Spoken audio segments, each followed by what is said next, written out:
अस्सलाम वालेकुम जी। आज ईडियम ऑफ द डे है आउट ऑफ द वर्ड्स। इसका क्या मतलब होता है? परेशानी से, मुश्किलात से बाहर आना। और जॉन न्यूज़पेपर में देखते हैं ईडियम कैसे यूज हुआ हुआ है। ये कह रहे हैं कि जी economy not out of the words yet, parliament told कि इकोनॉमी जो है वो अभी तक क्या है, मुश्किलात से बाहर नहीं आई है, ऐसा क्या है पार्लियामेंट को बताया गया है।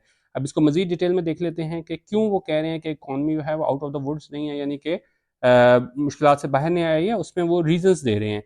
Kenegji, the government has highlighted almost a dozen critical risks to next year's budget and medium-term outlook, including higher interest rates, currency depreciation, and greater subsidy requirements, challenging revenue targets, lower than estimated economic growth, unexpected climatic or natural disasters, and continuing poor performance of the state-owned entities.